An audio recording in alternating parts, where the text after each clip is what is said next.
very first ever, maybe last, who knows, Punks with Books. This is our, we decided to be very opportunistic because there's all these punks in town. So we're like, we might as well just go organize our own stuff, which is pretty punk, right? And also today is a testament to the idea that day drinking and then emailing your idols and saying, will you please come, you're going to be in town, sometimes works. Right? So about 1:15 we'll have Billy Bragg here, which I'm sure all of you guys already know about, as wonderful as all of us are. We know the star power here. It was fantastic last night. Yeah. Just all the political stuff, which means that hopefully we'll hear the other stuff tonight, and it's a cool party. So it's an honor to have everybody gathered here. I will say one thing about voting. It's totally understandable to be a little conflicted about our options of extremely old people who don't always have our interests at heart. But one thing that you guys have that you can actually vote on, that's none of that, is there's going to be a charter amendment for reproductive rights. As many of you Nevadans already know, I know I'm going to get up to Reno and go do some good old-fashioned community organizing and hit those doors in November. And let's. I hope Nevada gives all the sexist, racist idiots the biggest middle finger in November and says, this is the place where women get to choose what the fuck they want to do with their bodies. With no comments from the peanut galleries. So each one of the readers will have up to 15 minutes to work their magic. Our first reader is Mike Dunn. Mike and I have known each other since we were young punks back in the day. In San Francisco, the day being 1992, not 1977. That's a different level. But he has written one. I teach labor studies at City College of San Francisco, and this. We're from San Francisco. Right on. Martha says hi. Who's that? Martha Bruder says hi. Oh, cool. Right on. Martha sending people. Yeah. Awesome. So this book, I think, is one of the most important labor books. It's historical fiction, but it's very historical. It's fiction based in some of the worst facts that we have, but beautifully written from page 1 all the way to the end. It reminded me a lot of those John Sayles movies when I was reading it, like very, very visual. So I'm really happy to have my good friend Mike here to take it away.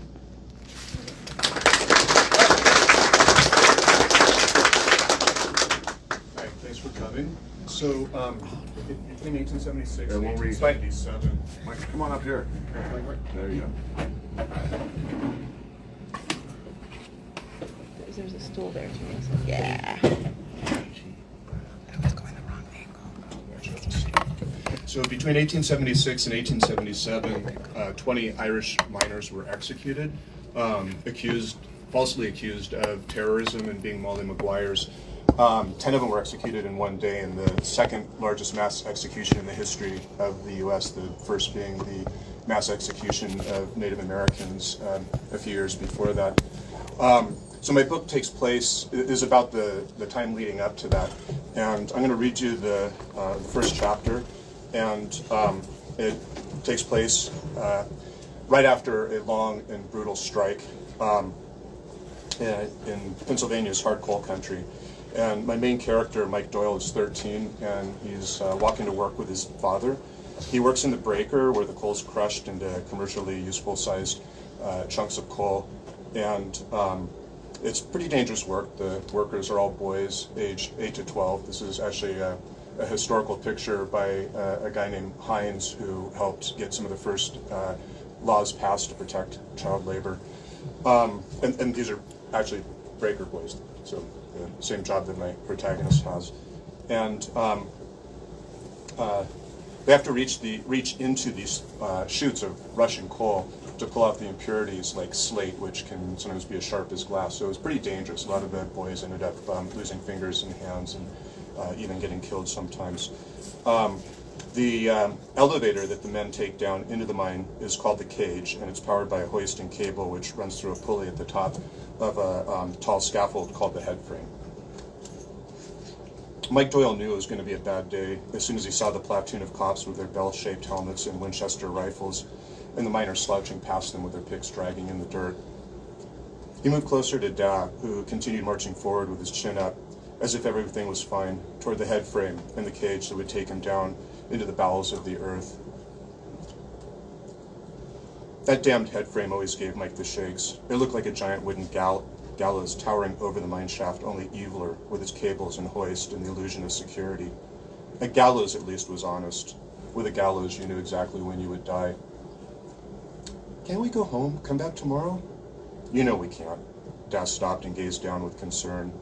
His eyes were deep blue with golden halos around them that made him seem both powerful and forgiving at the same time. You aren't going to win every scrap, Mikey, but if you fight with honor like we did, you got to accept your losses with honor too. Can't go around with a chip on your shoulder. Does nobody any good. Now let's walk past those cops with our heads held high. As they walked, Mike couldn't stop thinking how much more they could have gotten if they had held out a little longer, like a school, so Tara and little Bill wouldn't have to go to work when they got to be his age. Why'd Schuylkill County get the minimum wage and not us? Dad stroked his beard. I reckon the union's stronger down there. Up here, the collieries are all owned by big railroads with expensive lawyers. They can afford to starve us. We can move to Shenandoah. The words rushed out so fast Mike's voice cracked. With Aunt Mary and Uncle Sean. That's Schuylkill County, ain't it? 'Tis, but we can't go running like rabbits each time there's trouble. Besides, you really want to live with Uncle Sean? Remember the thrashing you got the last time we were there? Mike didn't want to live with Uncle Sean or leave his friends in Avondale. But how would they get ahead? The company owned everything in town. The dingy clapboard houses, the street lamps and outhouses, even the pluck meat where they bought their groceries. Shenandoah at least had its own schools and stores and the possibility of rising wages. He glanced at the breaker. Its long sloping roof looked like a wolf's snout jutting from the hillside. Boys were lining up outside, innocent young mice marching right into its maw. And Oswald was at the door with his cigar and rat's nest sideburns, smacking his switch against his hand like he couldn't wait to use it on them. Dad, I'm sick of being a breaker boy. Really? You sick of supporting your family, protecting them from hunger, being a man? That's what cleaning coal does. Mike softened his voice. Couldn't I support him better? Support him more with a better job? You're 13. Dad gave him a playful nudge. You'll be a nipper soon, then a mule boy, guaranteed. Those jobs are based on age. That's how it works. Mike wished he could speed up time, but with his luck, he'd speed it up too much, wind up in a coffin. Hey, why aren't you going to the wake today with the other Irishmen? Wanted to, but Evans needs me to help timber the new manway. We don't do that today. There'll be a lot more wakes tomorrow. Anyhow, we'll get paid a lot sooner and start living like humans again. You can say that again, Doyle. Mike looked over his shoulder. It was Mr. Evans with Methuselah and his two brothers. Guess it's time, Dad said, shaking Mike's hand. Going to be a darn fine day, son. Too bad we won't get to see it. Mike smiled, remembering the day he started in the breaker, when Dad first made this joke, how scared he'd been, how the silly little joke had given him the confidence to get in line and face Oswald. Heck, today would be fine, easier than that first day. He started to wave goodbye, but when the entire Evans family followed Dad into the cage, including Methuselah, his vision clouded and his hand dropped to his side. What was he doing in there? He was barely 10. I'm a nipper, Methuselah called with his tiny girl's voice, waving as the cage descended. Mike's head started to throb. Any harder, it would explode. He wanted to punch the little pista pants in the nose. Why'd he get to spend the day underground, whittling sticks and killing rats? No aching back, no burning knuckles, and no Oswald. It was Mike's turn to get that job.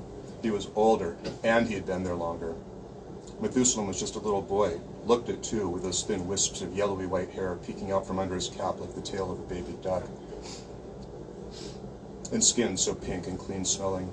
Dad was wrong. He got that job because he's Welsh. Doyle, Mike slowly raised his head. Oswald was standing right in front of him. "You here to work or shirk?" "Well, we'll work, sir." "Then move it." His breath smelled like a latrine.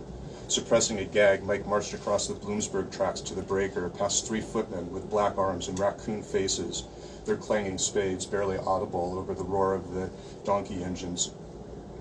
He tried not to sneer, since he figured he'd be one of them someday. Bottom of the heap, lowest paid, ridiculed as half-men. Real miners had to descend the mine shaft each day, 300 feet down, something a jellylegs like him would never be able to do. Just the thought of it gave him vertigo. He always imagined the head frame cracking or the hoist breaking free in the cage, plummeting to the bottom in an explosion of wood and body parts.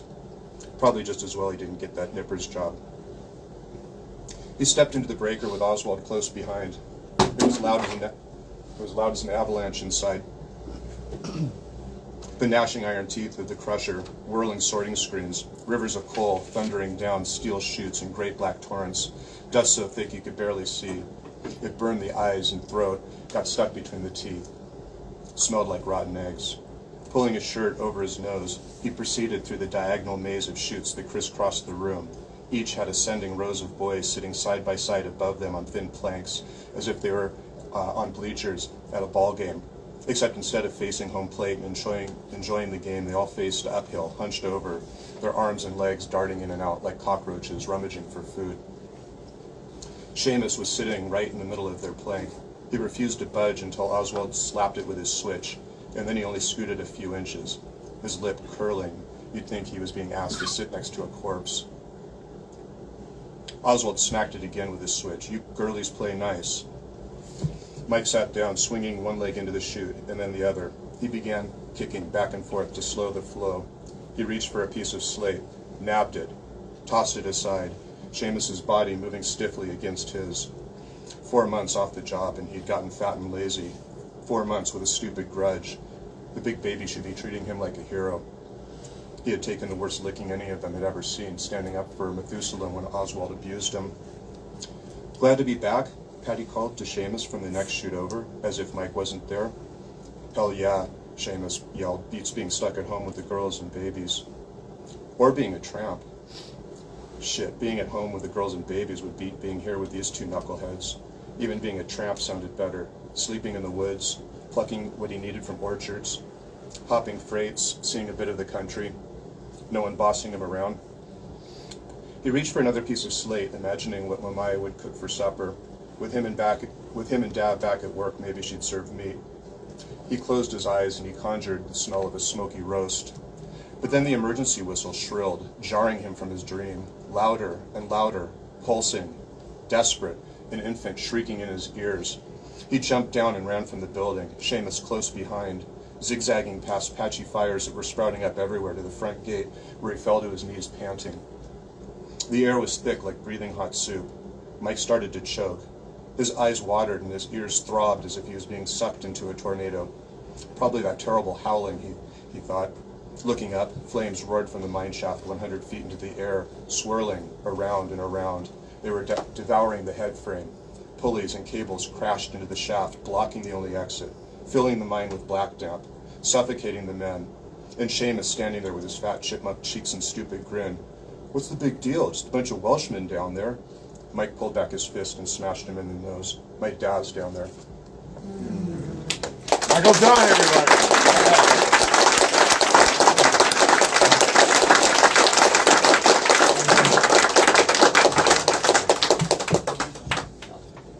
This is such a fantastic book.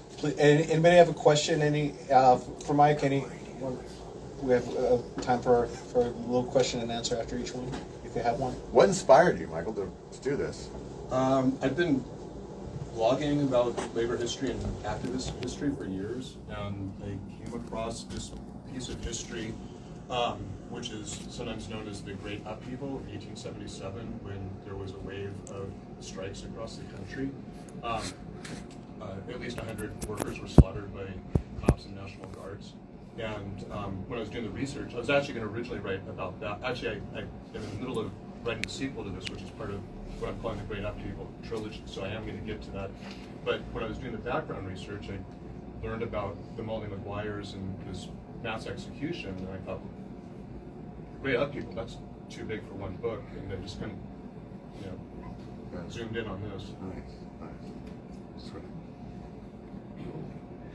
Alright, so one thing about punk rock that I've discovered since making my late in life transition to a new job and teaching community college, is punk rock is kind of like the most bizarro world college you could ever go to. You can learn how to write, you can learn sound, you can basically get a degree in political science through being a punk and reading it, and you can also die. Right, so through mishaps or self-inflicted and otherwise. But one of the things I love about this almost 60-year-old tradition is that it lets you get obsessed on stuff that you think that nobody else is going to ever get obsessed with. And I'll admit, when I first heard that there's a No book coming out, I'm like, they get a whole book? Wow. I was like, that's really cool, but I never would have expected it. But our next readers followed their obsessions and created such a beautiful book about one of the coolest bands that ever came out of Canada. So please put I'll come up and he can hang out here. Okay. Unless you want to come up. Put your hands in for Jason and Paul. Yeah.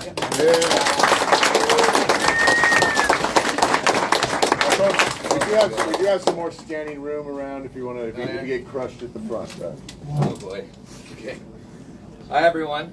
How's it going? My name's Jason. That's Paul right there, the big tall guy who helped me make this book because I'd still be working on it today if it wasn't for him. This is anybody here? How many people here know who NoMeansNo is? The band? Yeah. Oh really? Oh, okay, right on. I'm from their hometown, Victoria, BC, so I won't be registering to vote, unfortunately. But I'd like some of that chocolate.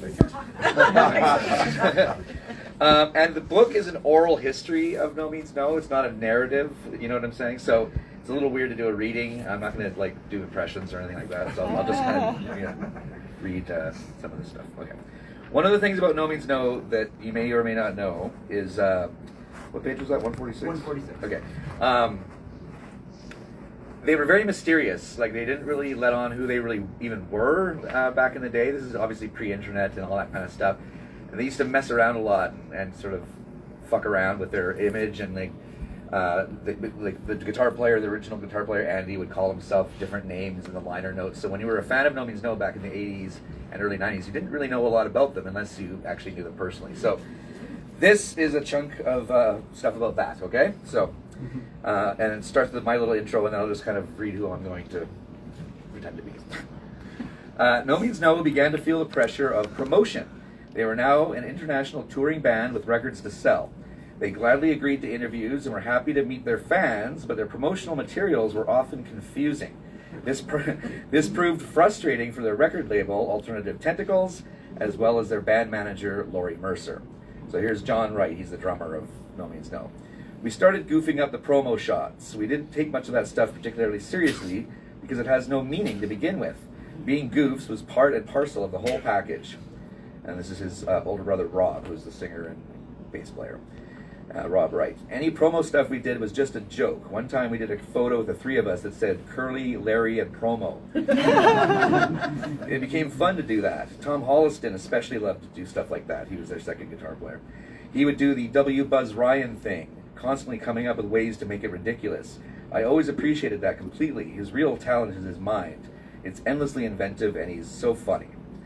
All right, here's Jack Endino. He's a producer, and he was in a band called Skinyard. That's just the store. Yeah, Jack Endino produced, what was it Nirvana album that he produced? The first one, Bleach. Bleach, yeah, that's right, okay. And he says, the single best band promotional picture I've ever seen is the Wright brothers sitting around a card table playing Scrabble with two old people.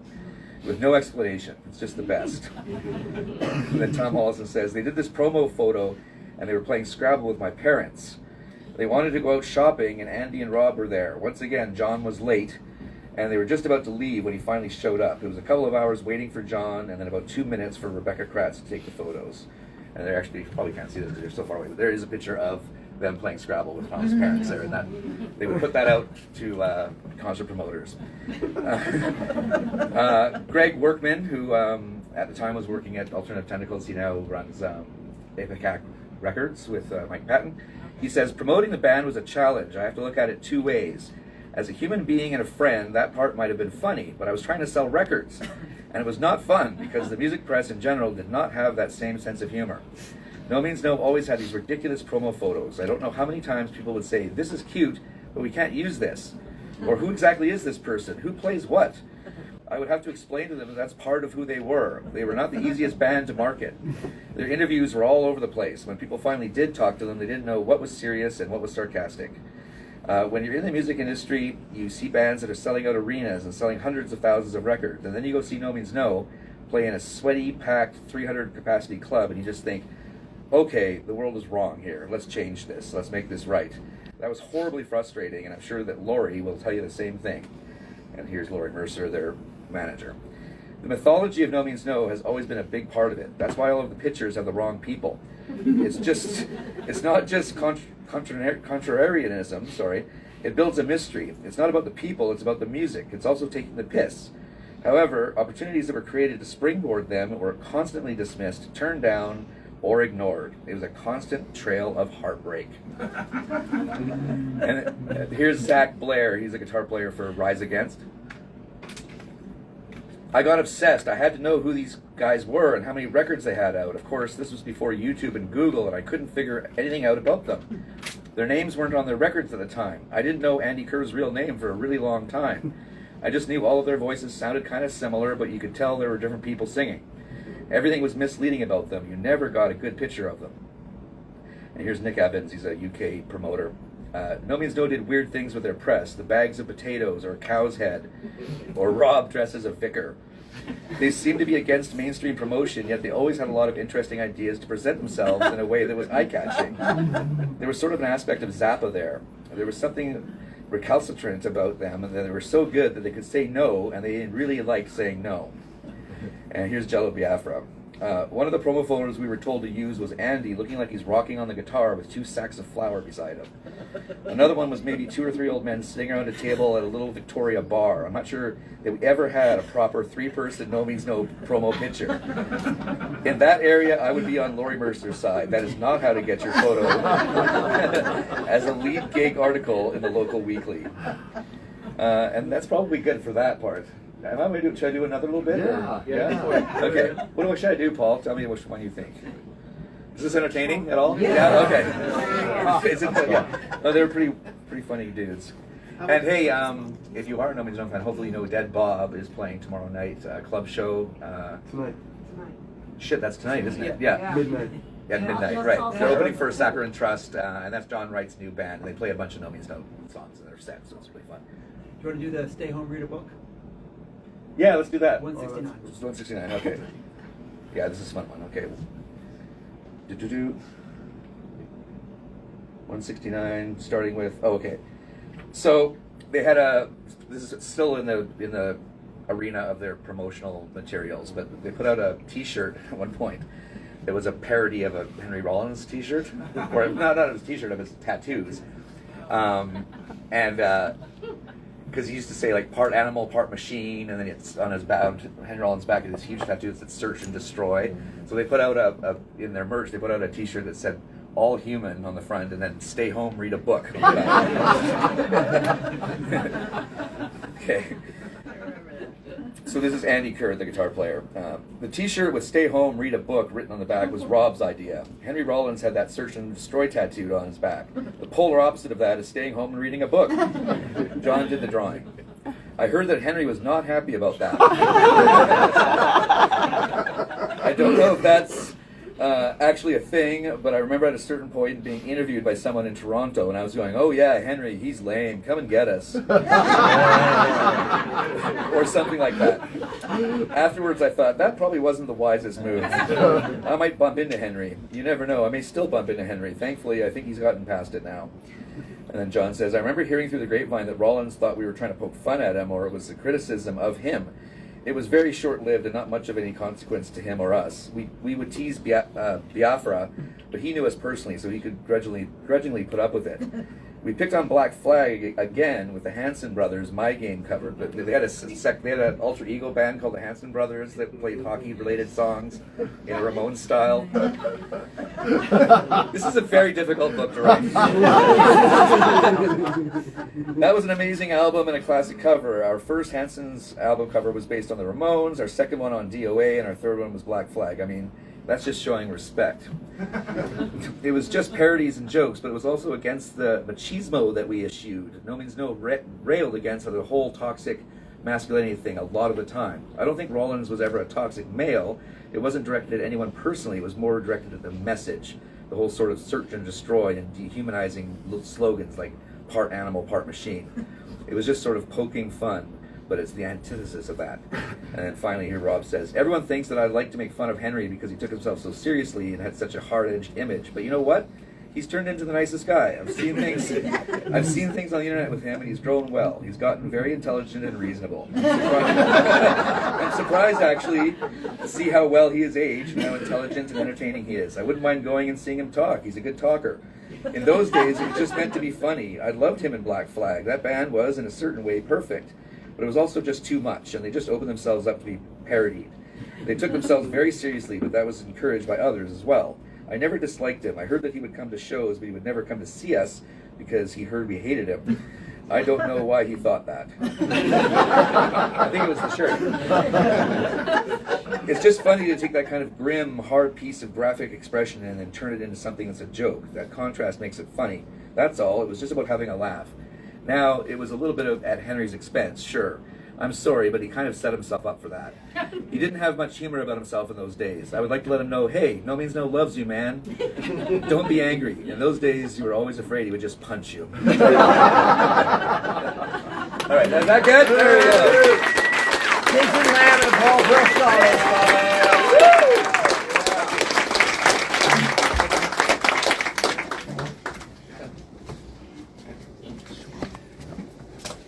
So I want to dedicate this reading to my dear friend Gary Floyd, who just passed like 2 weeks ago. From the Dicks, Sister Double Happiness, Black Kali Ma, a bunch of bands that, unless you lived in San Francisco area, you probably never saw because he was always getting the band.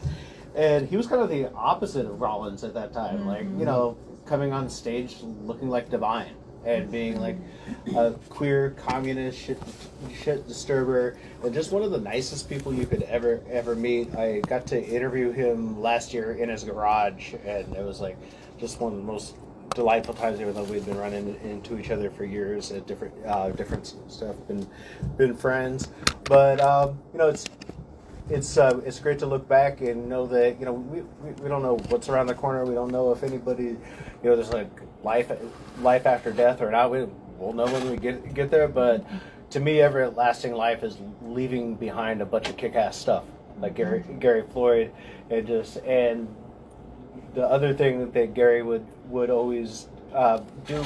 You hear these stories, people are like, oh yeah, knowing that the Dicks were around helped me get through living in Texas. All right, you know, and help me know that there is something beyond my current reality. You hear that a lot, folks. So this goes out to Gary Floyd, and may he rest in punk power wherever he may be. And my books are all about unforgetting. They're about being a memory worker and finding. My obsessions are finding obscure left-wing groups that you may or may never heard of before, and writing whole books. So we're kind of doing the same thing, right? And getting obsessed. This book, Hillbilly, Nationalists, Urban Race Rebels, and Black Power. No, I didn't come up with the title. That was the publisher. Was about working class and poor white people that in the 60s and 70s had every force in their world telling them to swing to the right, but they started working with the Black Panthers. They started working with the Young Lords, started working with Iwar Quinn, the Asian version of Panthers, which my dear friend Pam Talley is part of. And one one of these organizations, the Young Patriots organization, worked directly with Fred Hampton, and they were recruited into the original Rainbow Coalition by Bob Lee, a Black Panther named Robert E. Lee by his parents, who was one of one of my favorite people ever interviewed. I did 2 formal interviews with him, and he would call up every week. When's the book coming out? When's the book coming out? Just one of the most generous human beings ever, and he really had the spirit of the Rainbow Coalition, not the Jesse Jackson one, the one that he helped build. So I'm going to read this piece about Bob Lee going into uptown Chicago, which was almost all poor white people at the time, with many exceptions, and sitting down with people, right? Sitting down with people who might have been scared of him, not knowing what Panther politics was going on. Some of this video you can see, go on YouTube, you can see him in action doing organizing. He was a true organizer, part of American Revolution 2 documentary that came out. But so this is a story that was handed to me by Mr. Bob Lee about going to that meeting. Late one spring evening, Bob Lee, field secretary for the Chicago Black Panthers, stood in a North Chicago church where the Panthers and Patriots were supposed to spend the evening hammering out political points of unity. Instead, Lee and the Patriots spent the whole meeting trying to convince poor white residents that the Panthers were allies and not threats. The crowd of uptown residents alternated between silence and vocal resistance to the proposal, exhausted and knowing that the scene would repeated back on his own turf at a Panthers meeting late that night. Lee needed to get outside and take a walk. Outside the church, Bob Lee's instinct told him that he was being followed. He realized he made a big mistake by leaving alone. Almost immediately, 2 police officers approached him from behind. "You know what to do," they demanded, and Lee put his hands up against the wall. Soon he was inside the SWAT car with a sneaking feeling he wasn't going to be cited and released down at the station. Looking up, he saw the Patriots chairman, William Fesserman, ushering men, women, and children out of the church. Were they hurrying home? Did Lee see someone in the squad car? They did. With no hesitation, the entire community surrounded the car and began to yell at the police, "Unarrest! Unarrest! Unarrest!" Lee was awestruck as every single person from inside the church rallied in his defense. Despite the general fear about inviting black radicals into the community and long-held misunderstandings about the intent of black liberation, there was one thing that poor whites in Uptown understood. The police were a common enemy. The cops let Lee go. Unplanned and spontaneous, but fully aware of the risk, the Patriots rank and file helped unarrest a virtual stranger. As Lee put it, "I will never forget looking at all those brave white motherfuckers standing at the light of the police car, staring in the face of death." This proved to be one of the many risks that the Patriots took as they tried to carve out militant opposition to racism and capitalism in white communities. Bob Lee, too, was fearless as he immersed himself in other communities, building rapport with razor-sharp insight and unwavering patience. For a few weeks, he lived alongside the Patriots in Uptown. He advised them on setting up community programs and chipped away at people's ignorance, one home-cooked meal at a time. "I had to run with those cats, break bread with them, hang out at the pool hall," Lee said. "I had to lay down on their couch in their neighborhood. Then I had to invite them into mine."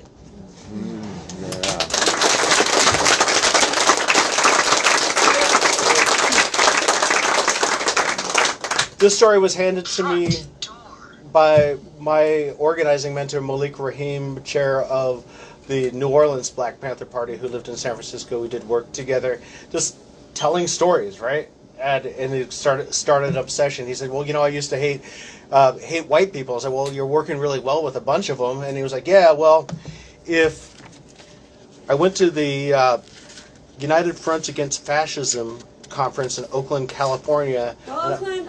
Oakland, in the house.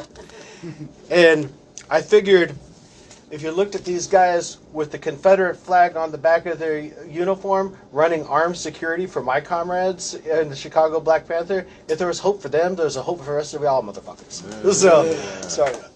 So today, as a nice segue, I was out in the hotel, and a guy came up and said, "Bro, can you give me directions to the taxis?" I looked, and he was wearing a Screwdriver t-shirt. I said, "Nobody wearing a Screwdriver t-shirt is my bro. But instead of taking a taxi, why don't you rent a car and drive like your buddy Ian did?" So, anyhow, this next passage is from a book called No Fascist USA. The John Brown Anti-Klan Committee of the 80s and 90s were a really complicated group, right? I think they were the first front group that was co-owned by two different communist organizations. But they did real work, right? They grew far beyond being front groups for other people and did some of the most bravest confrontations with the far right in the 80s, right? I grew up in Vallejo, California. I remember what it was like when the Nazis tried to come and convince us white folks that the people that we had grown up with all of our lives were somehow our enemies, right? And I was like, no, that ain't gonna happen, right? We know what most of us knew what was up if you went and joined those turkeys. But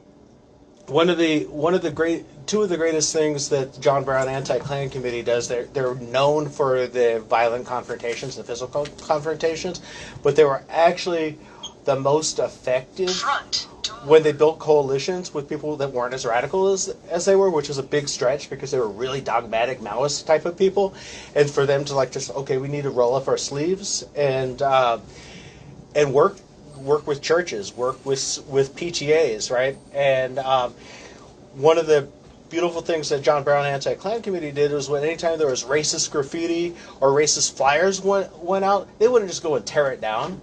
That would be a collective thing, right? They would call the entire community together and say, "Go, let's rip these flyers down together," right? So people could have that experience of ridding fascism from their neighborhoods in a collective way, which I think that was good. And they also really engaged with the punk rock, and being all trained communists, they loved Gromsky and all of that, but they knew the power of culture, right? So they organized a bunch of old folks from the new old left by that time went and found the punks. And Oprah Winfrey, anybody remember that thing when she had the skinheads, right? They were on there, and it got bad, and they were throwing chairs all around like willy-nilly, broken nose, they were the ones that found the anti-racist skins and got them into the audience, right? And that was a risk for them because the anti-racist skins might have been sharp skinheads against racial prejudice, but they could also be skinheads against racial prejudice, but kind of homophobic and sexist and a bit violent at times. That crew in Chicago, so it was a risk, and it paid off because of the intervention. So I'm going to read a little bit about graffiti wars before bringing on our next wonderful reader. It wasn't before the terrain of racialized culture war revealed itself. White supremacists marked their territory by spray painting slogans, epithets, menacing images of Klansmen. They created stickers that read "Death to Race Mixers," "Communism is Jewish," and weaponized by embedding the stickers with razor blades in hope of cutting anyone who tried to tear them down with their fingers. That's a really good organizing thing. If you see a racist flyer, do not tear it down with your own fingers, right? Get a glove, get a tool, because there may be razor blades under there. Instead of waiting for officials to remove the stickers and graffiti, the group saw this as an opportunity to organize through local direct action and to favorably associate the John Brown Anti-Klan Committee with improving community security and quality of life. In the late 1970s and early 1980s, politicians around the country waged a war on graffiti. Graffiti was largely viewed as a minor offense until it became associated with Black and Latino urban culture and hip-hop music. Ironically, when the practice evolved from simply spraying one's name on a wall to complex and colorful murals, it became seen as a social disorder in mainstream media. Politicians were more than happy to associate graffiti with unemployment, crime, and the social breakdown of low-income urban areas. By extension, anti-graffiti rhetoric pointed towards the politics of racial containment. Cities weren't just covering up art spray and painted on the walls. They were declaring war and confronting a threat. And it wasn't just talk. In city after city, authorities surrounded popular graffiti sites with barbed wire, enacted laws that increased prison time for artists, and the parents of young people arrested for vandalism. During this time, the state response to graffiti contributed to the proliferation of surveillance technology and the criminalization of communities of color. By focusing on racist graffiti, the John Brown Group demonstrated that it was willing to address everyday community concerns while at the same time exposing the racial dimensions of the graffiti war, mostly targeted young people of color. They decided to organize a broad-based united front, a building coalition to stamp out racist graffiti. They weren't that creative with their acronyms and names, including pacifist organizations, labor unions, neighborhood and student groups. Nancy Kershan, legendary woman, by the way, still alive, represented the John Brown Group in the coalition's leadership committee. She felt committed to including as many people as possible. We had a fairly big turnout for back then, Rika Kershan. We sometimes would have 100 to 200 people at our meetings. So, as an act of unforgetting, just remember that every generation always has to find its own way, figure out its own directions, but it doesn't have to start from scratch. You can always reach back, find the threads of good examples to become a base, take what works, revise that, and get rid of the rest. So, James Tracy, everybody. Come on, James. Yeah.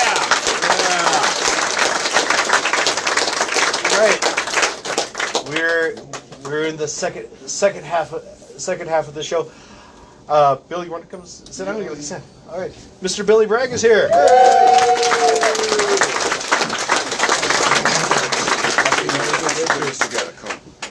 Anybody see his show last night? Yeah.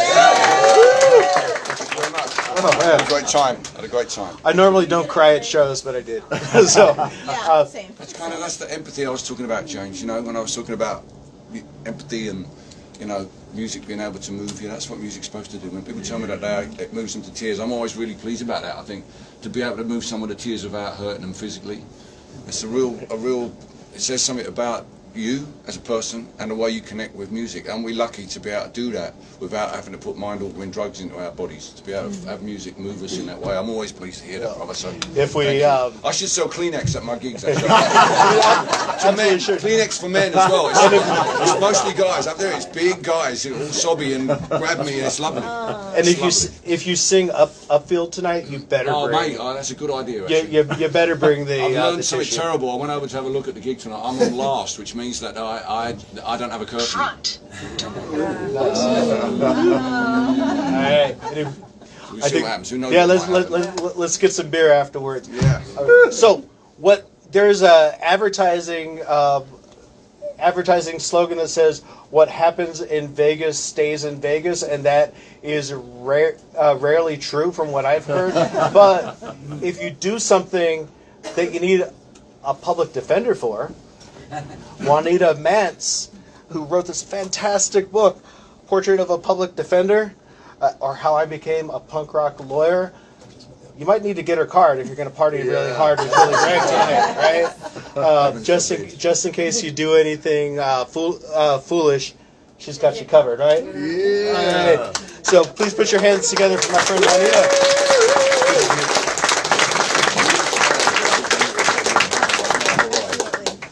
Wow.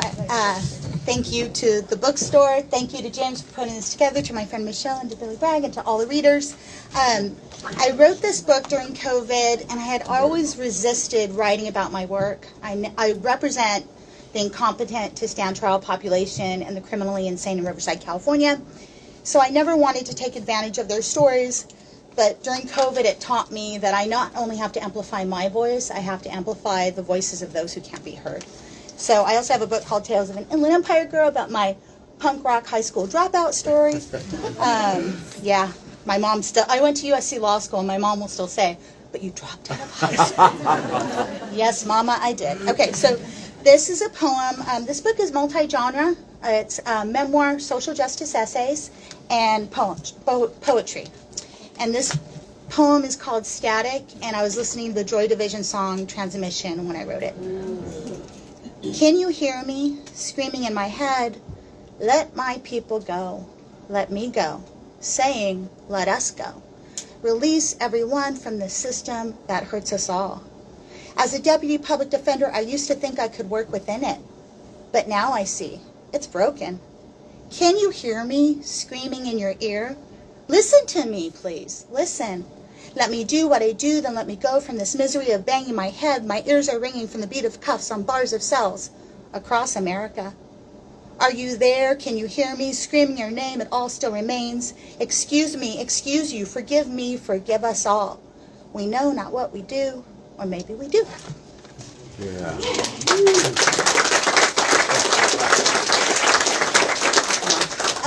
My friend Mark Givens just made that into a song for a band called Refrigerators. Wow. Yeah, I always wanted to be a songwriter. Yeah. I kind of fangirl. Thank you. So this is How Did I Get Here? It's the first, it's based on, obviously, the Talking Heads lyric, but it's the first story in this book, and it's kind of a tale of awakening and finding my voice, but in this book, it's the last story, and it's how I dropped out of high school. How did I get here? It is 1989 and high school graduation day at Chavey High School in Ontario, California. I know it is 1989 because Pizza Hut is still a real restaurant. Everyone walks around school with their Walkmans, and concert tickets are cheap, and you still have to wait in line at Music Plus to buy them. 1989 is also the same year that The Cure released Disintegration, the best. And Tracy's parents leave town to go on bowling tournaments for the weekend. Tracy and I turn on her CD player and dance for hours, yelling out the lyrics to Pictures of You. Downing Coors Light like it is water, which it kind of is. Yeah. It is 30 years later, and on the weekends, Tracy and I still do this, but we've switched from CDs to vinyls and from Coors Light to Michelob Ultras. 1989 is also the year I drop out of high school, 5 units short of a diploma.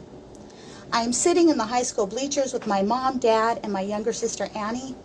I'm supposed to be graduating today with my twin sister, Jackie, and my best friend, Tracy, but I threw it all away. This former straight-A student went from goody two-shoes to punk rock high school dropout. It only took me months to ruin my life. My Theo Roland, who is a dead ringer for Wolfman Jack, will not look at me. I can sense his disappointment. I was always his favorite. When my twin walks up in her graduation robe, he says, "Congratulations, mija," in his gravelly voice and hugs her, handing her $50. I look up into the sky, blinking. My mom won't look at me. She says I broke her heart. My mom taught me and my twin to read when we were 3 by sitting with us at a small kitchen table, sounding at the words. My mom always said I was the smart one. My dad puts his hand on my shoulder, but I push it away, and I go hide underneath the school's bleachers. They cover me in their shadow. I think, how did I get here? I was supposed to go to Claremont McKenna. I was in the gifted classes, yearbook. I got good grades. School wasn't hard, life was. Instead of going to class senior year, I slept all day and drank all night. But the worst part is, I never really made the decision to drop out. It was just easier. I remember my mom saying there was no money for college. I had no idea about student loans. I gave up. It was easier to sleep all day than to try to make my way through the darkness. And the truth is, I had been fighting depression for years. I grew up in chaos, with upheaval, fighting. Things got even worse when my dad lost his bar, and then the bank took the house during my junior year of high school. My parents would fight every night, their fights on repeat like the Smiths and X albums I would blast to drown it all out. Back under the bleachers, it smells like piss. I light up and tears drip on my cigarette. I wipe at my thick Susie Sue-lined eyes with the edge of my Sex Pistols tee. Music from the school's marching band echoes in my ears. I stare down at my monkey boots and tap my feet on the concrete thinking, I am a fucking loser. My life is over. But then I think of being at the Hollywood Palladium and seeing the Smiths and how I danced and screamed with joy when Morrissey took the stage. When Jackie's name is called, I flinch. I know I can't watch her walk. Look, I know I should just go out into the sun and watch her graduate. She's my wonder twin. I should be happy for her. But I can't be happy, and I bury my head in my arms. I am not a cool punk rock girl anymore. It was all just an act. Sobbing is coming out of me like water from a broken tap. As I stare down at the concrete, I think back to sitting at the park when I was little, and how I would always wonder, is everyone's life like this? I always took a book to the park. I would read some of them by flashlight. S.E. Hinton, F. Scott Fitzgerald, Judy Blume. Those books meant everything to me. They saved me. They showed me the possibilities of life. Then later in high school, I found punk and post-punk music, and I was saved again. There was something in punk rock anarchy and the dark wave of post-punk that touched my very soul. It showed me I was not alone in the world, that there was life after darkness. Music was where I could go with all of my sadness. The lyrics to my favorite Smiths song whispers in my head. And if a double-decker bus crashes into us, to die by your side is such a heavenly way to die. Did I want to die? I wipe at my face and shake my head. I decide at that moment under those stinky bleachers that I want to live. I want out of this pissant town. I want to prove myself to everyone who's given up on me. I think all is not lost. I could take my GED and go back to college. I tell myself, you will be okay. Tomorrow is another day. And tomorrow was another day. I worked and worked. It took years and years. My journey was not a straight path. I took the GED and passed it easily. I started waitressing, and when I saved enough, I moved into a tiny apartment and relished the quiet. My little sister Annie moved in with me. I enrolled in junior college part-time. I ran the school newspaper. I had no car. I walked to work and begged for rides to school, but I made it work. It took me a decade really, to transfer to UC Riverside. But once I finally transferred, I graduated magna cum laude from UCR in 2 years with an English literature degree. I applied to law school on a lark. When the large envelope came in the mail from USC Law School, I knew my life was changing forever and that I would be okay. Almost, 2.5 decades ago, I graduated from USC Law wearing a cardinal and gold cap and gown. My parents were in the audience. My sisters and my best friend Tracy waved at me. No longer was I that sad high school dropout hiding under the bleachers. I had made it. After a detour into corporate law, I found my destiny as a deputy public defender, one who represents the most mentally ill of the mentally ill in Riverside. I've been doing this work for over a decade, and I will probably do it a decade more. Whenever I feel it is too much, too sad, too traumatic, I think, my clients need me. And that need is everything. It gives me my purpose. And ironically enough, being a high school dropout is my magic wand. My history is what makes me a great deputy public defender. I have been where my clients are, no money, no car, no hope, but I made it out. Recently, I represented one of the saddest clients of my career. Most people would have given up, yet my visualization for the client made a miracle happen. There are a few happy endings in my line of work, but I saved this client from prison, and the client will be in a safe place. And actually, she just went home. She was looking at life. My clients are all in dire situations, but no matter what their circumstances are, I try and give them hope. I tell my clients what I told myself underneath the bleachers that day so long ago. Tomorrow's another day. You will be okay. Thank you. Juanita E, Mantz, everybody. Yeah.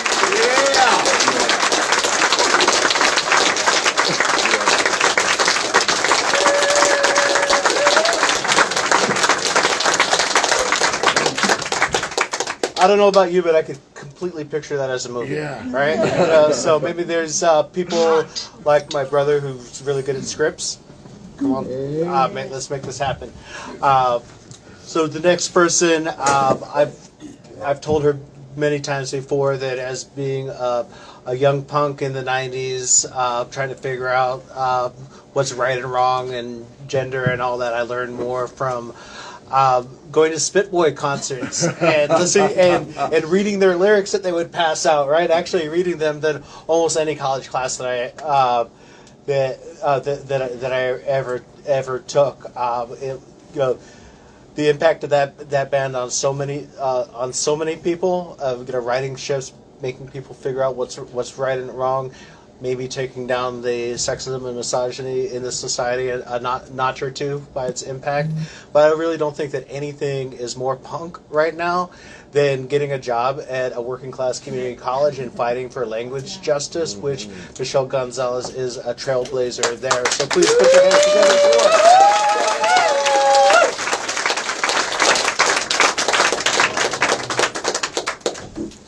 All right, let me put my glasses on and get all situated. Thanks, everybody, and thanks so much for hosting us. To you and Sugar and everyone for coming out. This is such a great turnout. Oh, my God. I'm going to read from the Spitboy Rule, Tales of a Chicana and a Female Punk Band, which was published many years ago in 2016 on PM Press, and I'm still surprised and pleased that people ask me to do readings from it still. PM Press also published the NoMeansNo book, so in the house. I had to say that. All right, so this is from the prologue. I'm just going to read some of it. It's called A Band is Not an Identity, and then I'll read a little bit of something else that I'm working on. When I heard the Go-Go's for the first time, I was already in a band, the school band. I played the flute. Flute was pretty, and it seemed like a good choice of an instrument for a girl. I decorated the case with unicorn stickers and carried it to school every day by the slender leather handle, glad that I hadn't decided to play trombone because it was quite a walk. When I heard the Go-Go's, that was it. I was going to be in a rock band, a female rock band. I had already spent hours and hours singing along to Joni Mitchell's Court and Spark, one of my favorite records in my mom's collection. I even choreographed a dance routine to the song Twisted to perform in a talent show with my friend Tara. My mom sewed silver rickrack, Mexicans love rickrack, on black leotards so we'd have matching outfits. The song has a line about how the narrator's analyst tells her she's crazy, and she tells him he's the one with the problem, that she's known since childhood that she was a genius. I had never heard anything like it, and I hadn't yet read The Yellow Wallpaper. I listened to Linda Ronstadt, too. Nobody really knew back then that she was Mexican-American. I must have looked at the photos of her in the Simple Dreams album jacket hundreds of times, staring into her big brown eyes. Me too. Right? She was great, Jenny. So great, still great. But the Go-Go's made it look so good.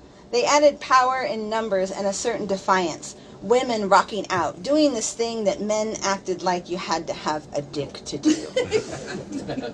An all-female band, a woman's space, that made sense to me, having been raised by women, wild women, horsewomen, seamstresses, baby whisperers, culinary whizzes, and expert bakers who taught me about the value of creativity in women's spaces.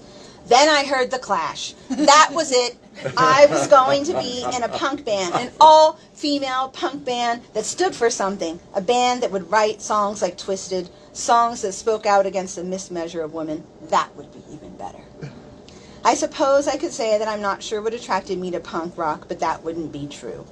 Punk rock, the loud, hard, angry, fast music attracts angry people, angsty teenagers, social misfits, kids whose parents are too strict, straight, Christian, kids whose parents abuse them, kids who witness any other kinds of violence in the home, seemingly normal kids who don't feel so normal on the inside. Interestingly, punk rock attracts working class kids, kids who grow up in poverty, and kids from privileged families. I grew up on welfare, raised by a single mom in a tiny town in the California foothills.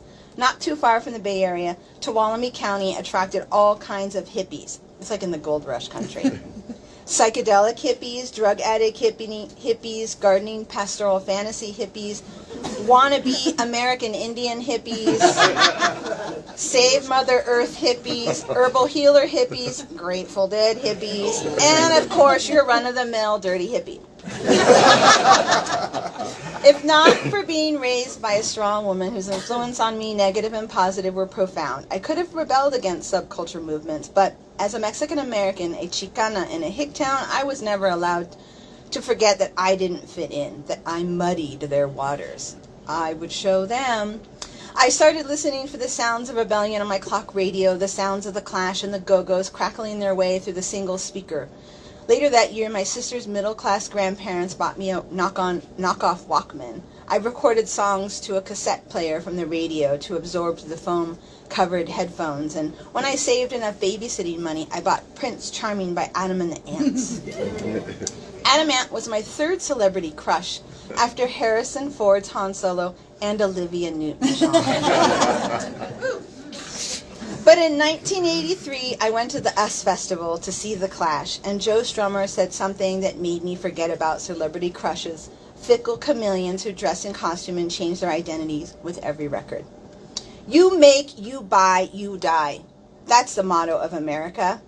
You get born to buy it, and I'll tell you, those people out in East LA, they ain't going to stay there forever. If there's anything going to be in the future, it's going to be all parts of everything. It's not going to be just one white way down the middle of the road. I felt he was speaking directly to me, a Mexican-American from East LA, now living in a small town, bringing my version of Mexicanismo to our corner of the state. I went straight home after the 3-day festival, cut my hair short, started paying more attention to the world around me and my place in it. I would show them. I would show my mother, too. She still believed that Mexican girls should keep their hair long. I bought Aquanet and Maybelline eyeliner in black, the kind with the red cap that I watched my Chola cousins in LA heat with a match before applying to their eyes, rimming the waterline dark black, and penciling all around the outside, too, enhancing the almond shape of their eyes with a long black wing. Tuolumne saw a shabby Mexican girl, a freak, so I was going to give them one. But I looked good. I saw that the look suited me, enhanced who I really was, who my mom hoped nobody saw she might be, a Chicana from East LA, the person she covered up with the long jean skirts and the macrame top. Having much darker hair and skin than my mother, I couldn't pass, and maybe she wasn't trying to pass so much as trying to fit in somewhere, being a woman, where being a woman didn't have so many rules. Cruz, Gonzales, everybody! Yeah! I'm going to read a little more. I've written a novel, and it's hopefully going to come out soon. I've been writing this novel for like a really long time. It's from this novel called Nuevo Gringolandia. It's set in the near future California, which has been taken over by pseudo-liberal California types who want to protect the economy and whiteness by kicking out all the people of color except Mexicans and enforcing intermarriage between whites and Mexicans for the purpose of creating a race of beautiful, hardworking, intelligent people. Here, protagonist Marisol, who's lost most of her Spanish, has fallen in love with a Latinx activist punk group who just might know a way out. This is just a little excerpt. After 2 more songs with the crowd singing along and a break in between, Moises went back to help Adol fix something on the drum set. Then he announced that they had a new song. Marisol looked at the lyrics on the pamphlet. She was the only one in the room, not in the band, who knew how it sounded and could sing along. La se llama Nuevo Gringolandia. It's about all we've lost, our culture, our language, our parents. It's about being put into orphanages and reprogrammed. Marisol swallowed hard. If you're old enough, close your eyes and try to remember your life the way it was before. Picture someone you loved, someone who loved you. Tu mamá, tu papá, una tía, tu abuelita. ¿De dónde tiraron a mi abuelita? Marisol hadn't closed her eyes. She kept them fixed on Moises, hoping not to break down so close to the stage. She held her breath.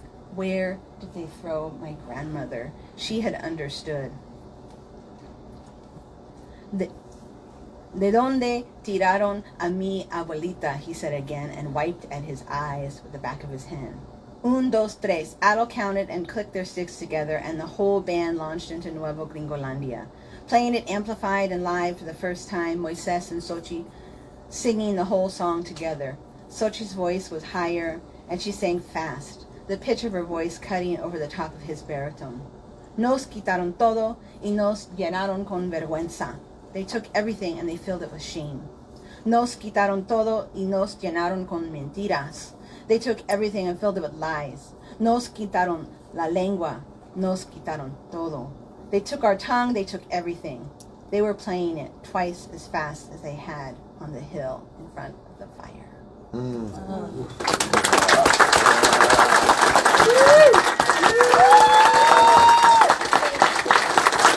have some free stickers, and you're going to buy everyone's books, like everyone's books. And I also brought some t-shirts, and I hate asking men to help me do stuff, and I've had to have a dude on the plane pick up my suitcase twice already, and I don't want to have to do that, so buy some shirts.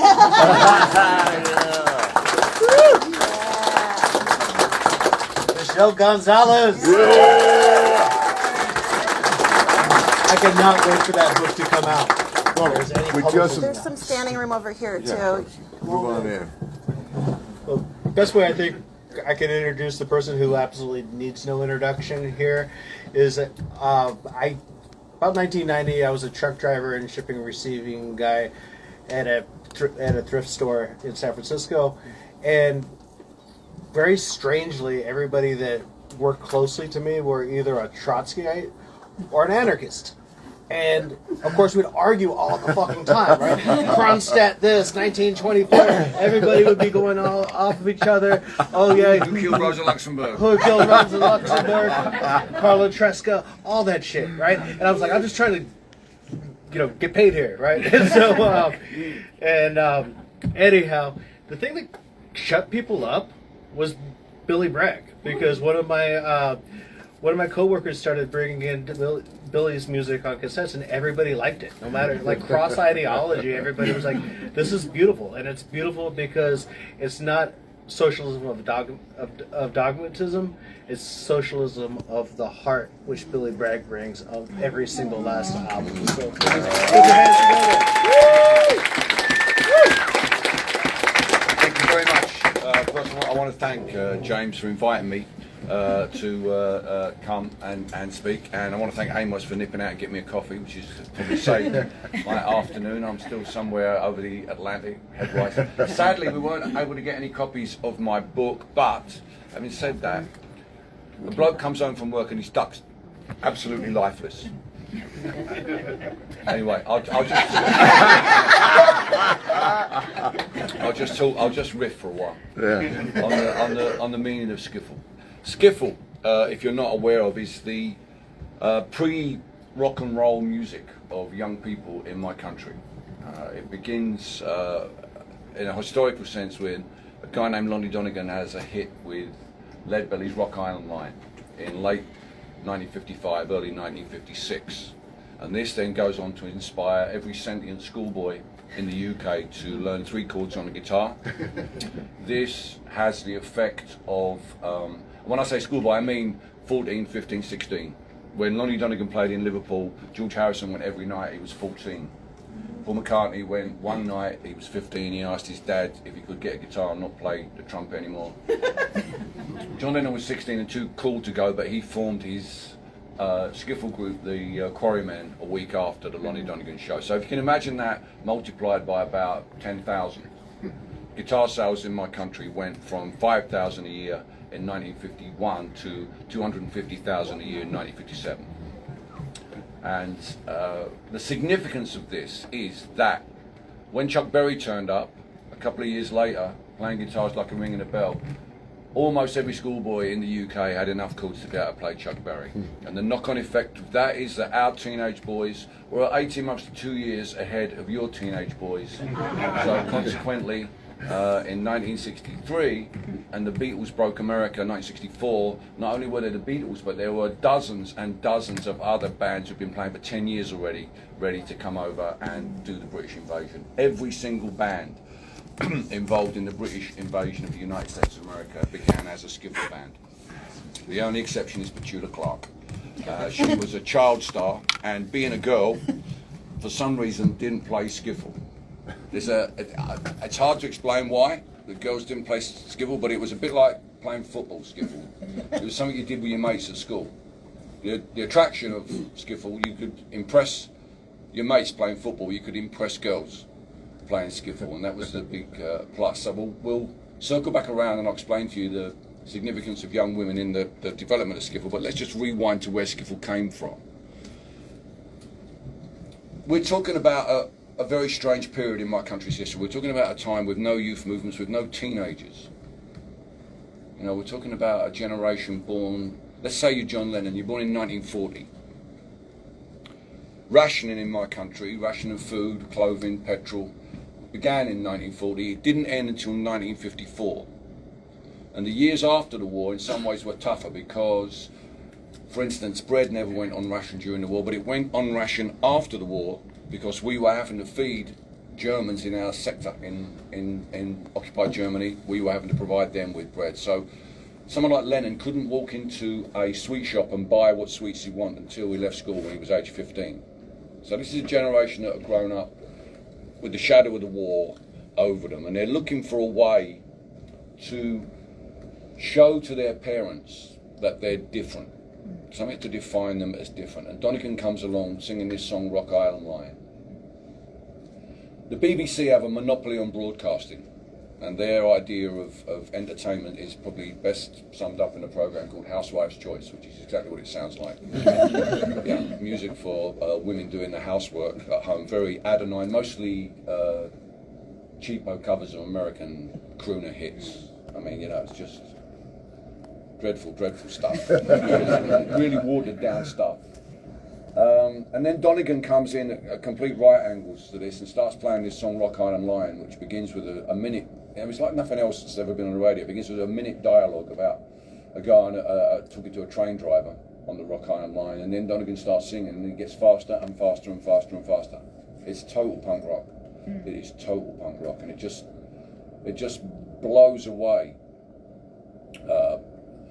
these kids, and all of a sudden they find the symbol that they're going to be able to get that proves that they're different from their parents, and that symbol is the guitar. There have been no guitars in British popular music up to this point. The only people, if you heard a guitar on the BBC, it was always played by an outsider. It would be played by a singing cowboy, of which there was a lot back in those days. It would be played by one of the few blues singers who came to the UK, so that would be someone like Big Bill Broomsey. It might be Leadbelly.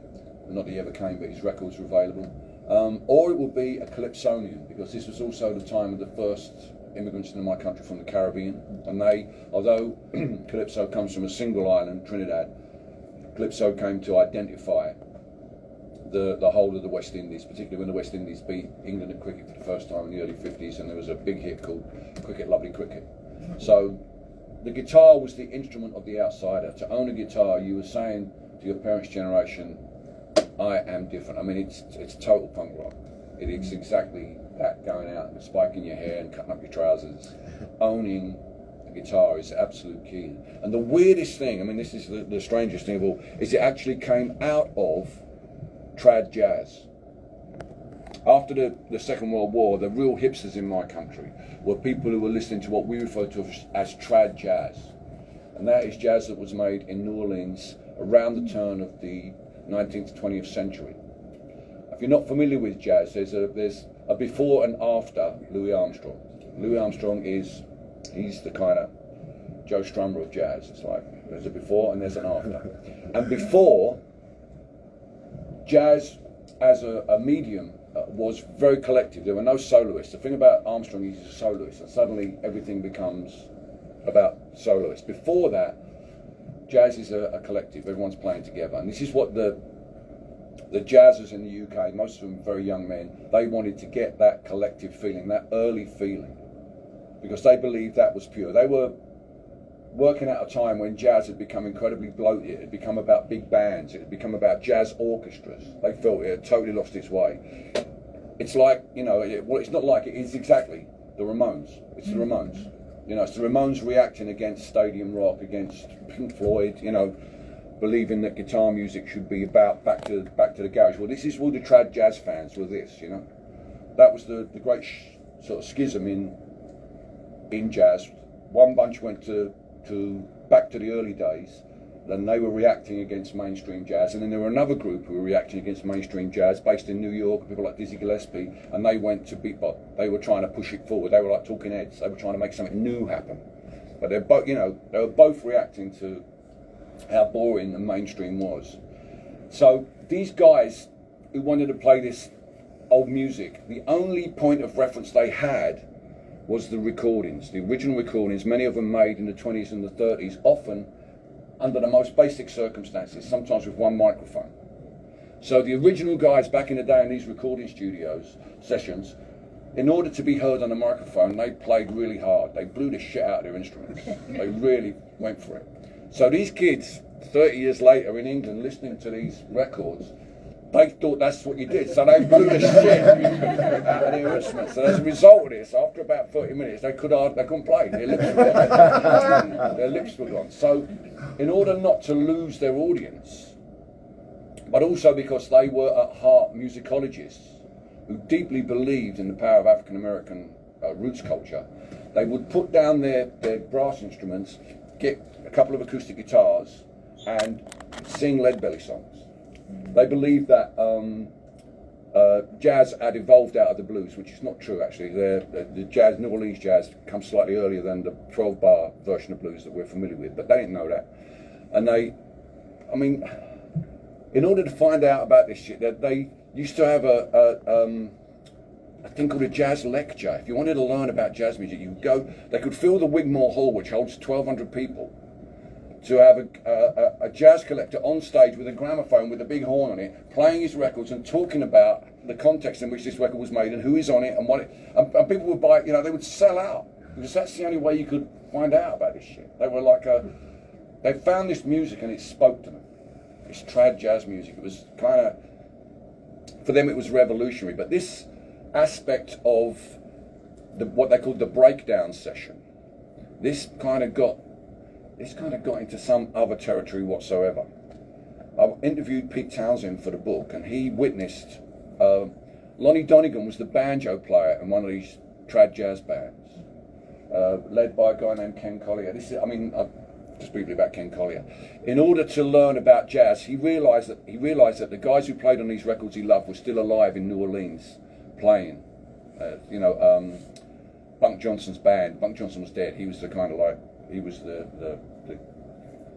their hero, but his band, his sidemen, were still playing in New Orleans. So this is in 1950.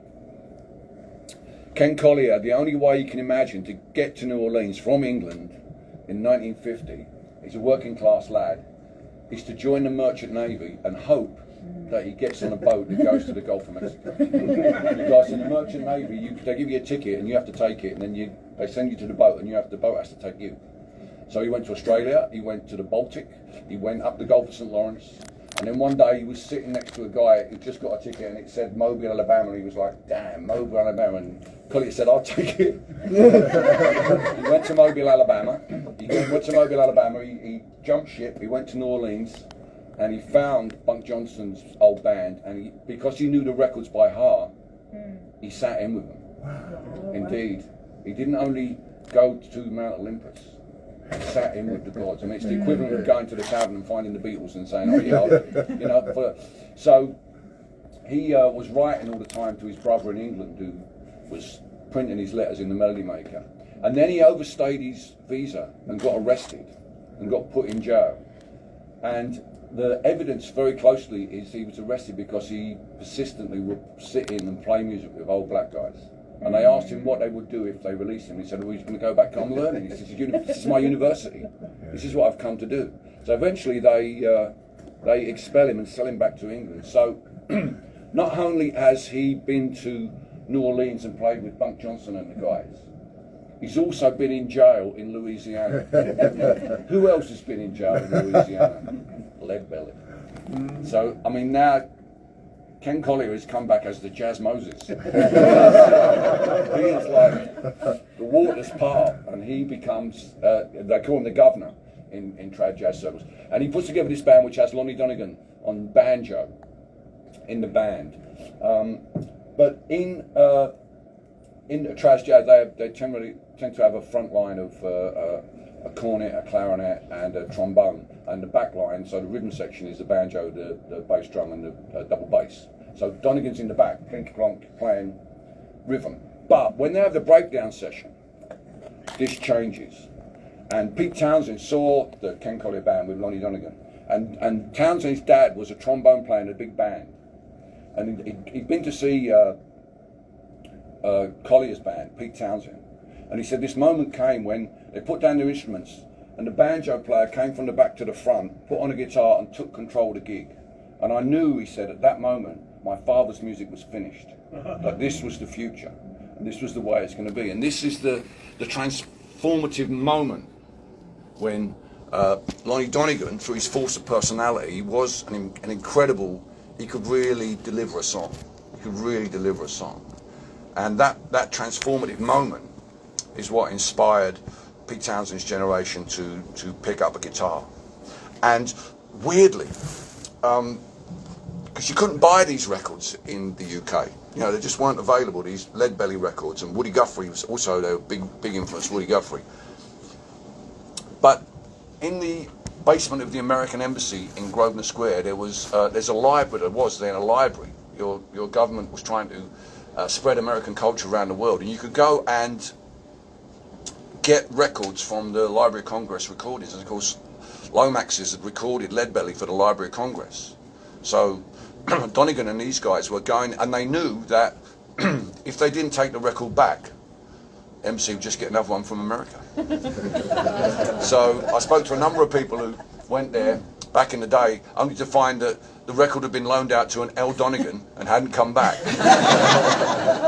This is how they were getting their. This is how they were getting their culture, and so they, you know, they were fired up by this, by the power of this music, and as I say, it was predominantly it was school kids. I mean, it wasn't even young men; it was school kids, and they were kind of our first generation of teenagers. But, and this is the thing that's not in the book because there's no actual. There's no documentary evidence of it, but the real absolute key element in it is working class women. Skiffle was a really working class culture.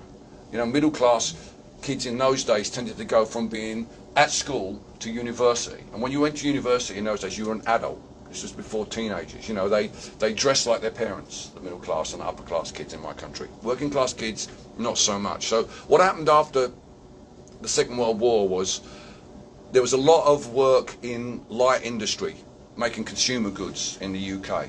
And a lot of young women left school age 15, working class women, went to work in factories like their mother had worked before in the war. As a result, they have money. Most of them live with their parents, so they just gave their mum some housekeeping, but then they have money to sell. What happens is in 1955, when this first generation of kids born during the Second World War leave school, the sales of cosmetics rocket, the sales of records rocket, the sale of women's clothes, they just take off. And the first teenage girls magazine, Mirabelle, comes out. And suddenly they can find how to dress, how to...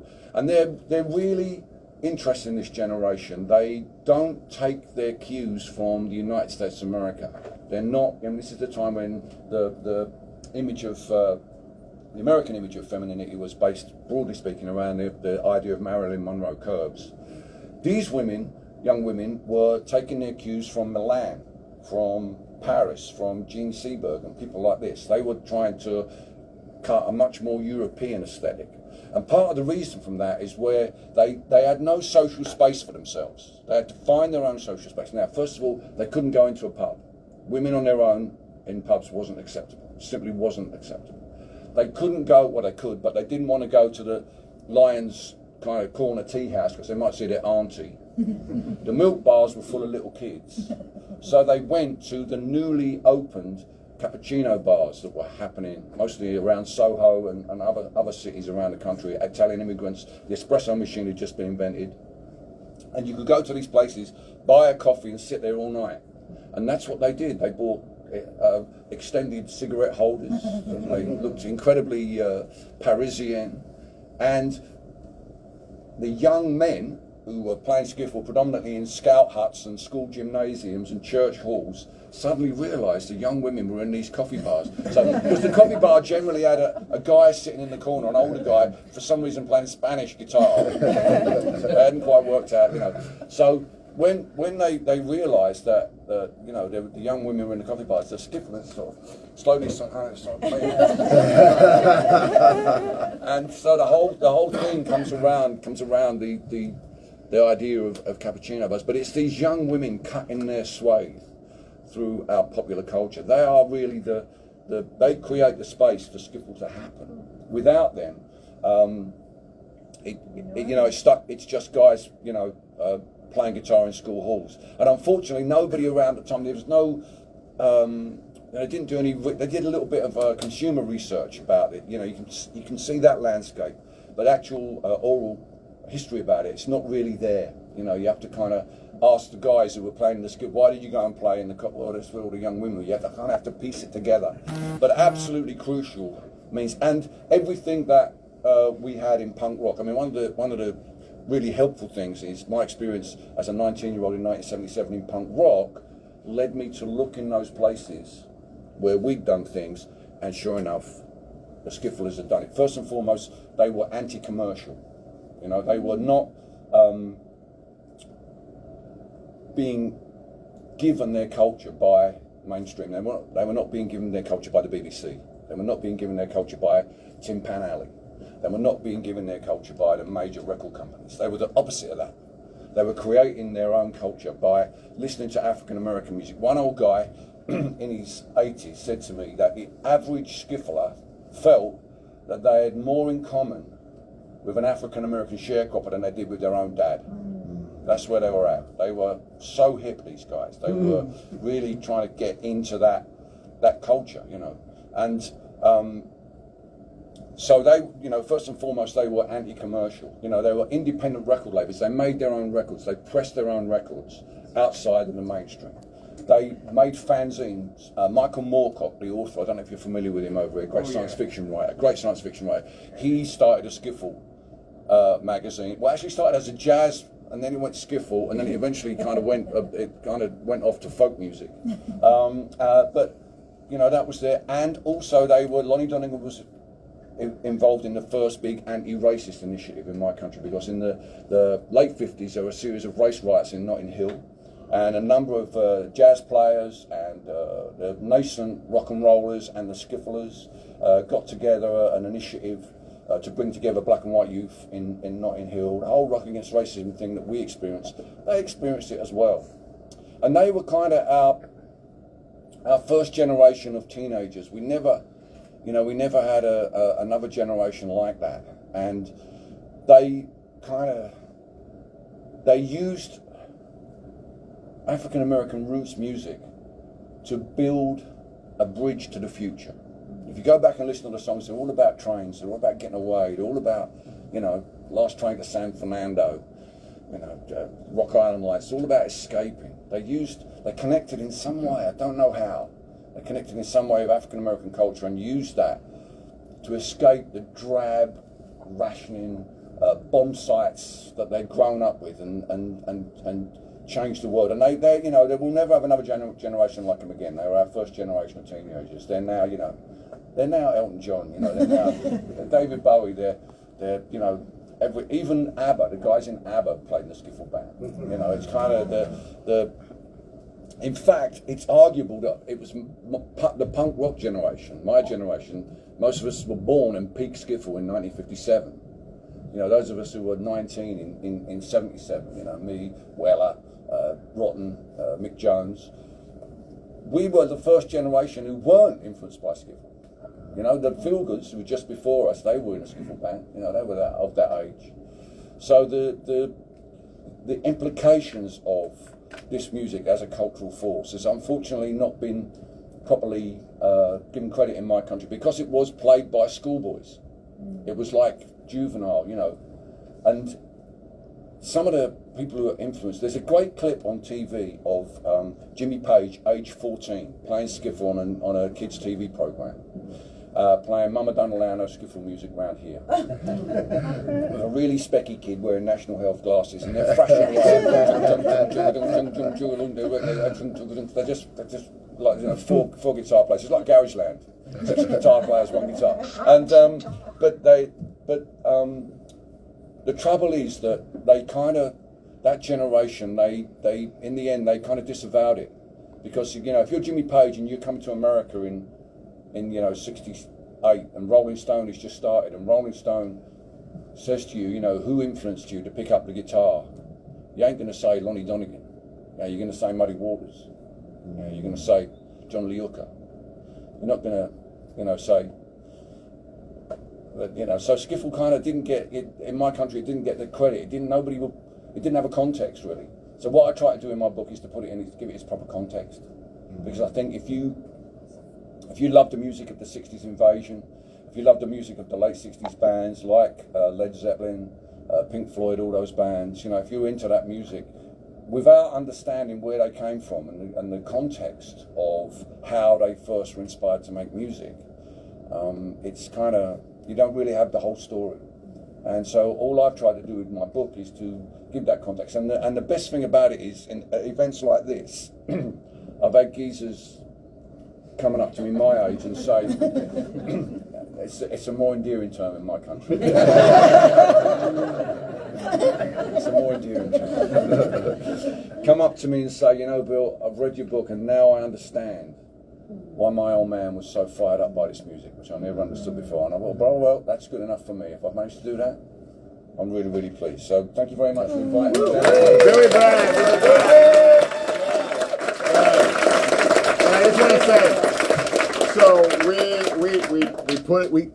Billy's books sold out at most distributors. Wow. We had to search and find to get one, and when we did, we were stoked. We had them ship it 3 days, and they said to ground. So they show up on Tuesday. However, we will have book plates. So if you want to get a signed, and you can pre-order the book. Yes, we'll have even more. So I even tried to shake the tree from England too. Yeah. Oh man. Yeah.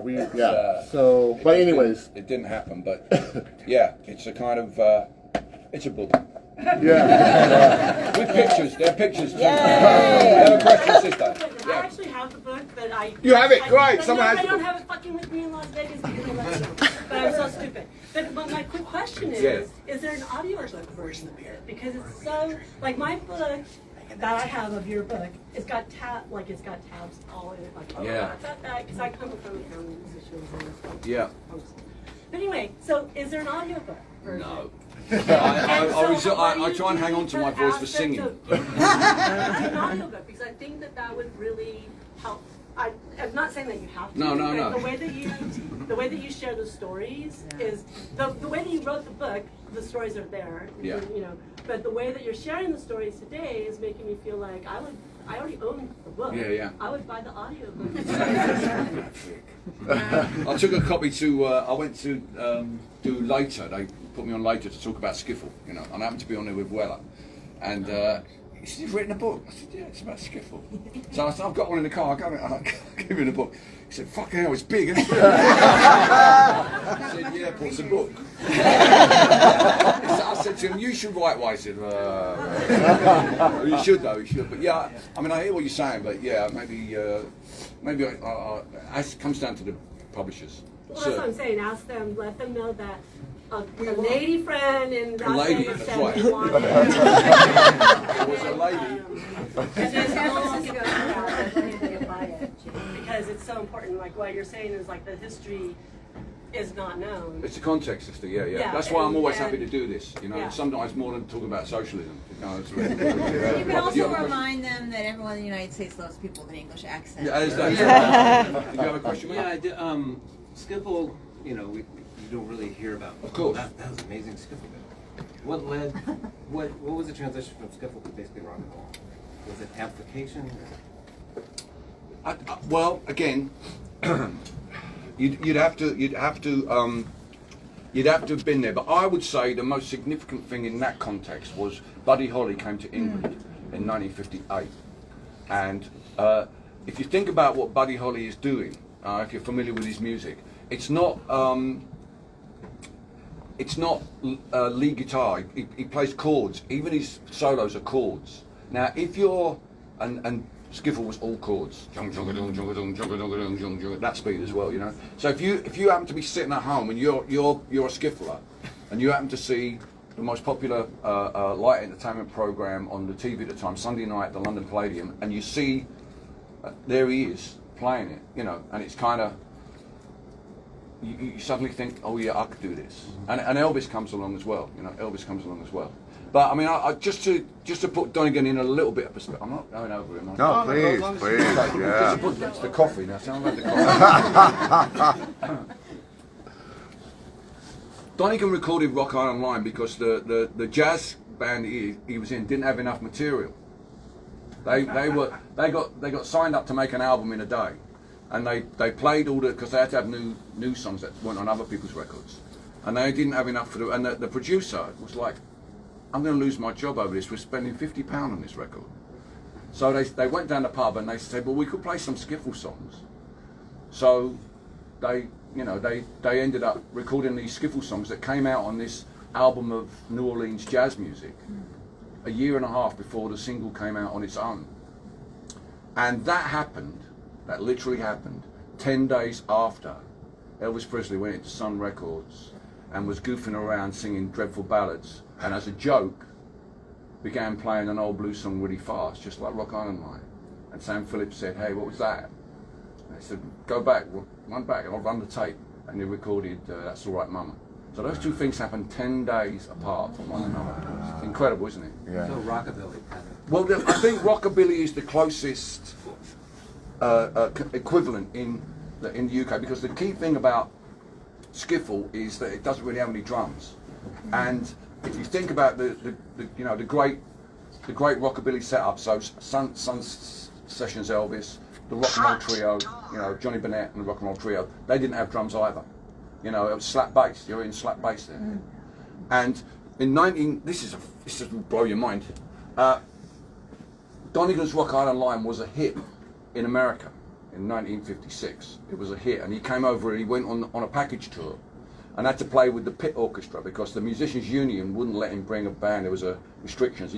And it so frustrated him. But also on that tour was the Rock and Roll Trio, Johnny Bennett's trio, and they backed Donegan. They said, let us play with you. So rockabilly and skiffle met and recognised each other and were totally compatible in that sense, which is incredible. But this is even more of a mind-blowing thing. Yeah. Rock Island Line was a hit. Now the significance of Woody's Rock Island Line, Donegan's Rock Island Line is he doesn't really understand what Leadbelly's saying at the beginning. I mean, Leadbelly recorded about 4 different versions of Rock Island Line, and every time he said a different intro. He was talking in the intro. What he's saying in the intro is that there's a guy driving a train, and the switch guy says his train's got to go in a hole to let a passenger train pass. Wants to put him in the hole to let a passenger train go by. But the guy says, actually, I'm carrying livestock. I got cows, I got horses, I got all livestock, and that's exempt. So the train guy says, okay, you can carry on. So he carries on, and then he sends back to him, I fooled you, I got pig iron, I got old pig iron. That's the basic intro, which Leadbelly made up, and then he sings the song. Donegan, don't know what the fuck he's talking about. He thinks it's a toll booth on the road. So there never is a toll booth on any American railroad ever. There's never been a toll booth anywhere. Trains paid per mile on the track. But here's the thing: if you ever hear Rock Island Line sung, and it mentions a toll booth, that person has learned the song from Lonnie Donegan, not from Leadbelly. Johnny Cash, first Sun record, starts with Rock Island Line, and he goddamn mentions the toll booth. Now, how fucking weird is that? How does that work? I mean, you know, it's like, when I heard that, I was like, whoa, hang on. Because the funny thing was, there's a live album where he's playing in London where Donegan's in the audience, and he introduces Lonnie Donegan, Johnny Cash on the stage, and then he goes on to say that I recorded it first, and that, you know, Johnny Cash says it should have been a hit, but it's not true. It's Donegan's version, and you know, it's a very, very strange story that pays into something really deep in roots music, which is what goes around comes around. You know, Leadbelly had a hit with a song called he recorded a song called Stubble, which is a song about a racehorse, a horse race, which was a very popular song among African American field workers. They used to sing it in the fields, and it's actually about a horse race that happened in Ireland in the 18th century. It's a true story that was made into a song that was sold on the streets. It's a ballad sold on the streets. And Donegan recorded it as well. He had a hit with it later on because it was in Leadbelly's repertoire. So when people ask you about cultural appropriation, who does Stubble belong to? Sure as hell ain't Leadbelly. And Donegan's mum was Irish. I mean, he's got more of a shout, really, if you're talking about cultural appropriation. And that's why I think you have to overlook those things, because music has a great way of bringing cultures together. Yeah. Music has a great way of firing people up from whatever their background. We've already spoke about that already, you know. And that's one of the powers of music that music has. So let's not worry so much about appropriation. Let's just count 1, 2, 3, 4 and go. That's how it works.